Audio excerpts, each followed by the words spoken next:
Bonjour à tous et à toutes. Bienvenue à notre rendez-vous hebdomadaire sur le plateforme d'opportunités. Bonjour Ricardo. Bonjour Ingrid. Comme que nous avons dit la semaine passée, nous avons une invitée très spéciale aujourd'hui.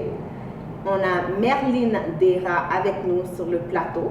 Merline a une entreprise de coiffure à Edmonton. Alors, son entreprise s'appelle Melish Beauty. Elle a commencé son entreprise dès l'année 2017. Bonjour Merline. Bonjour Ingrid. Alors, aujourd'hui, nous sommes contents que vous ayez accepté rendez-vous ça, Merline, avec nous. Vraiment content que vous ayez venu rejoindre nous sur la plateforme.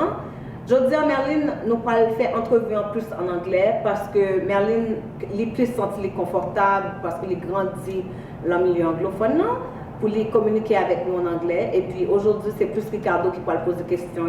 Et puis moi-même, je parle plus focus sur l'entrevue avec Merline parce que vous connaissez Ricardo, son garçon que lui, il n'a pas qu'on empile l'information sur produits de cheveux. Hein, Ricardo?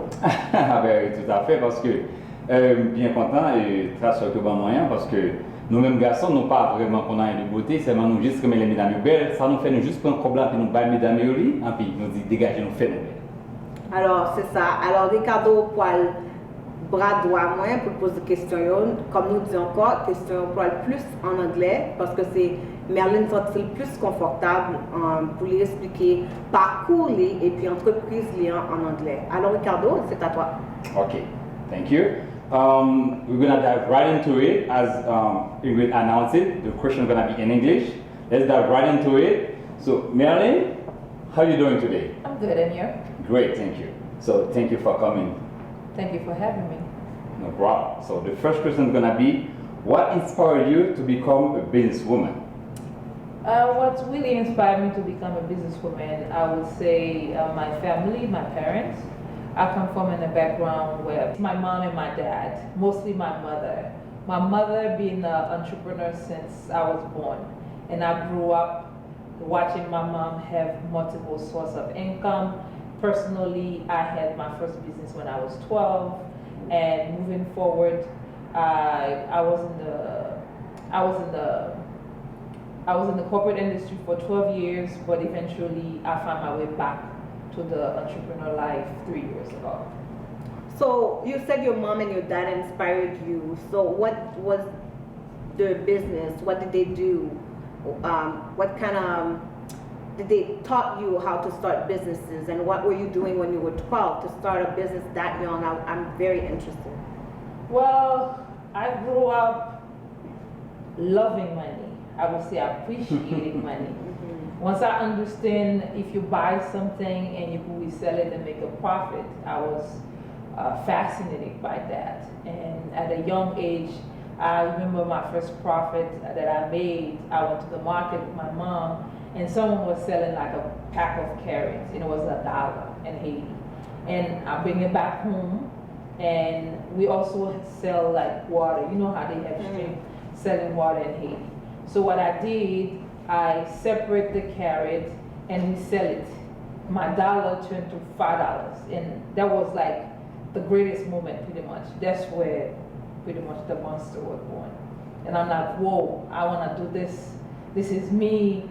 And then because you know in Haiti, like your parents never want you to be doing those kind of stuff, prefer for you to stay and working and go to school and stuff like that.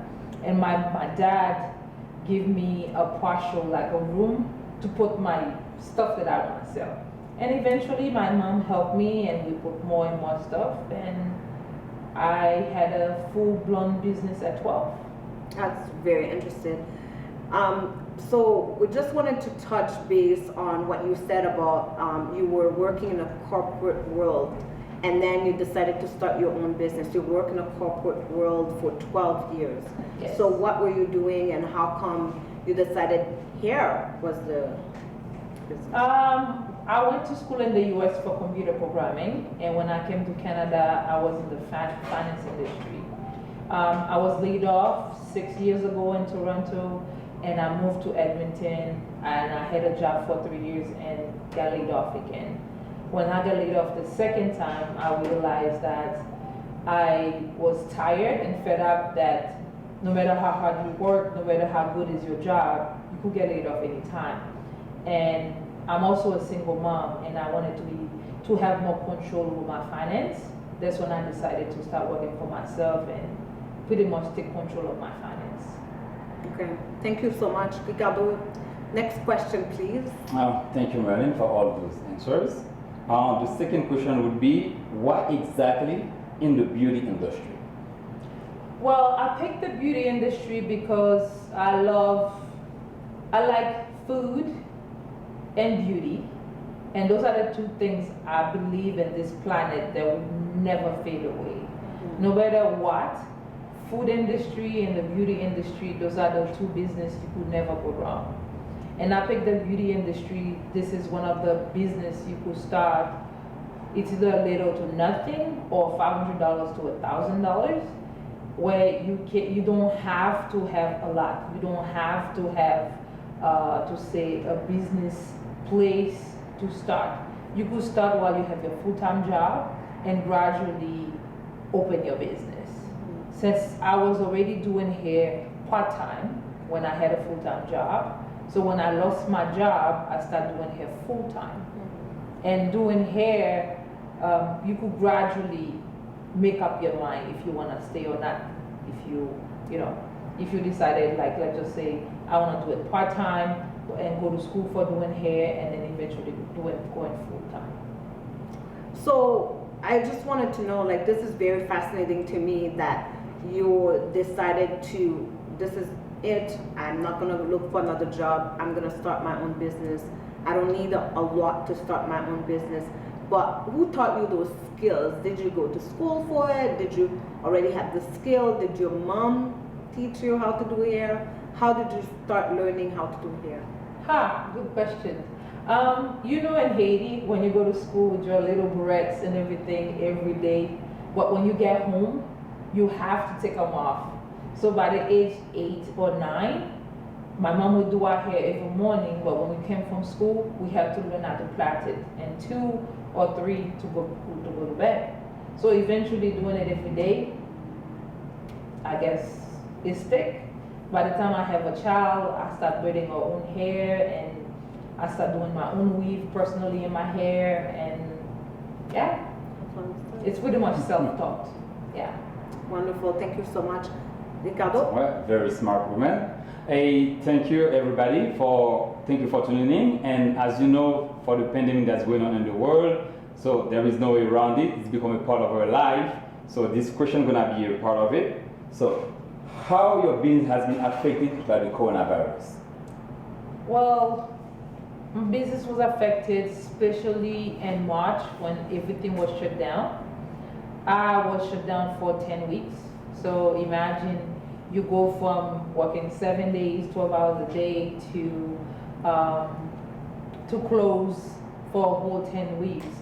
But thankfully, when I resumed in June, everything I pretty much, my business doubled when I reopened instead of affected massively. So I lost 10 weeks, but at the same time, when I came back, I had, in June, I remember I had a shout out at CTV and Afrobiz, and because of that, my clientele was double. Wow. And I was able to resume in June like nothing happened, thankfully. Yeah, that's what happens with this pandemic. Some businesses are closing down, where some other businesses are thriving. That's really wonderful.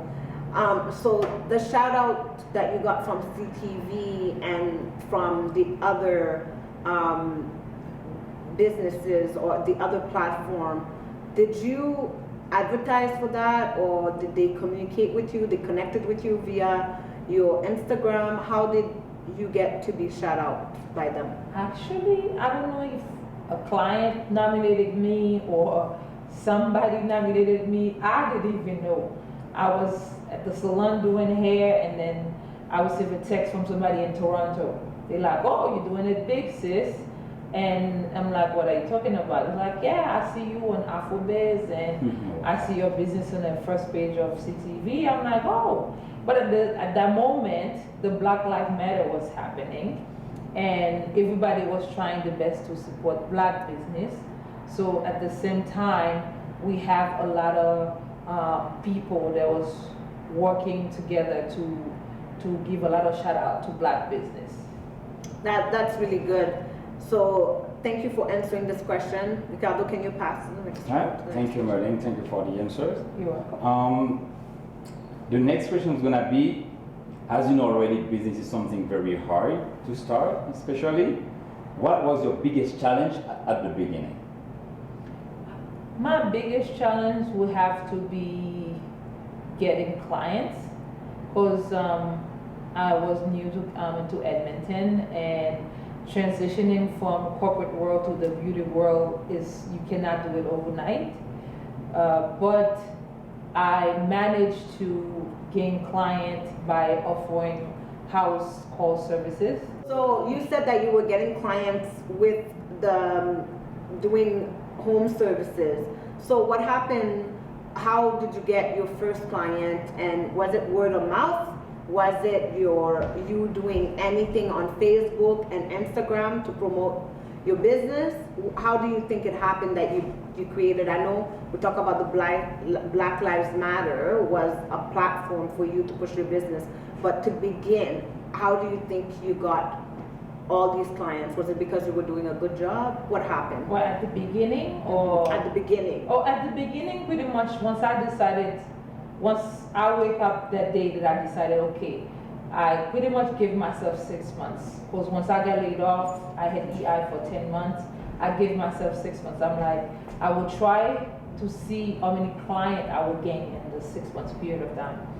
And if everything was smooth, I would pursue it. So what I did the first week, I post on KGG, Facebook Market, Facebook.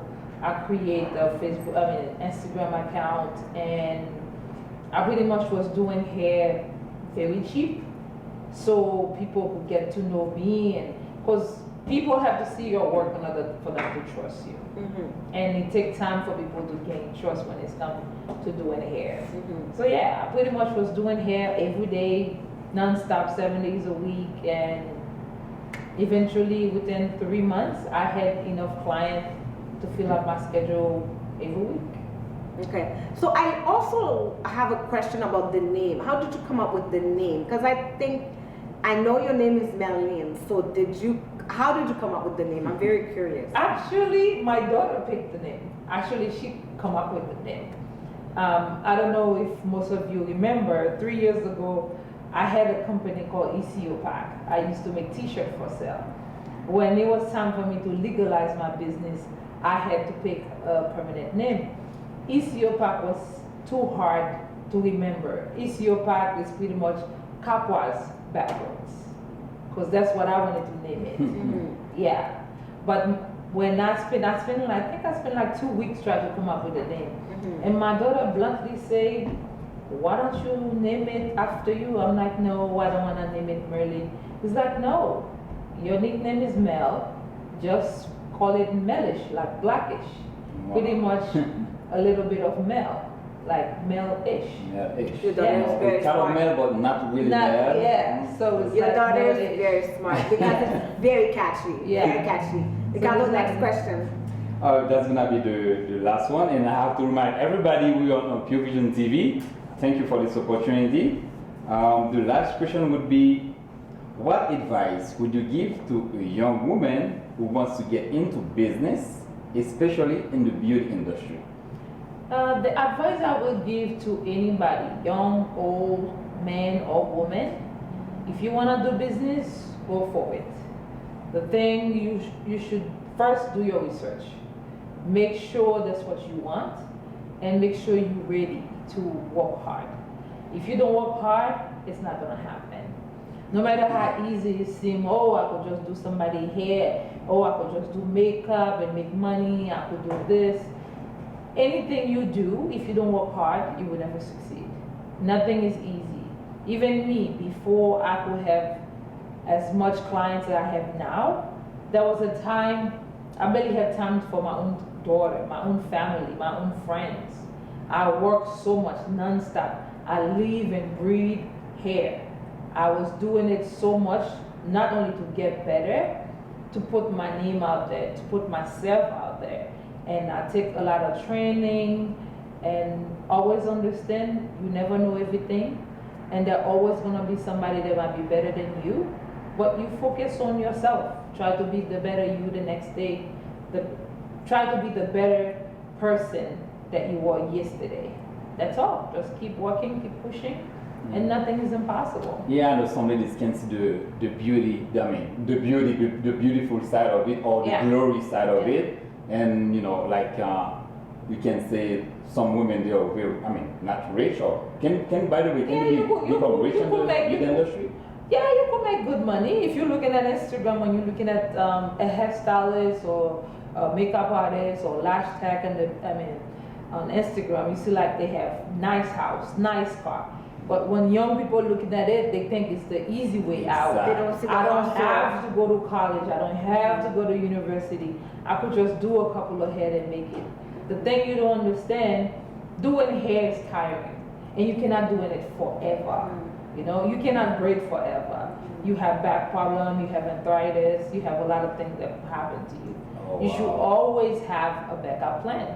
It's best for you to have your education, and then if you decided to become an entrepreneur, do it the right way. Do your research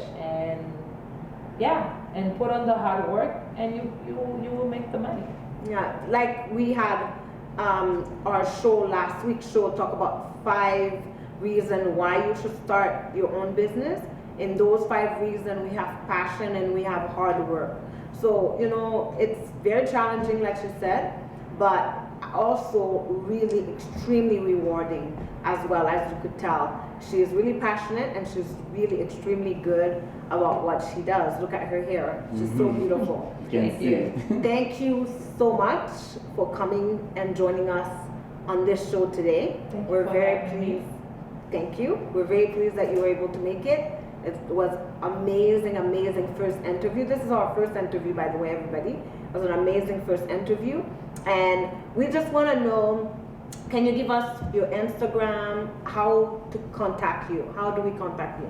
Sure. Anybody could reach me at Instagram at Melish Beauty. And I also have a website, melishbeauty.com. I have Facebook. And you could email me any questions, any requests at melishbeauty@gmail.com. And feel free to call me or text me for any requests or anything. My number is 780-222-3584. And on my website, I'm also launching an online shop in the next 2 months. Look out for that. That's all pretty much. And also, we'll have some of her pictures at the end of, some of her work at the end of this video. So go and check it out. Don't forget, at the end of this show today, we'll have a few pictures of her work. Thank you so much. Thanks, Ricardo. Thank you, ma'am. So, Ricardo, can you close for us? Oh, we can say thank you for Pure Vision TV. Thank you for all the good work. You have the camera, you have Vigilant Desjardins, and without forget it, the PDG, Sylvia Prophet. Thank you, everybody. Don't forget to come tune in next week. Retournez la semaine prochaine aux plateformes d'opportunités. Merci et bonsoir.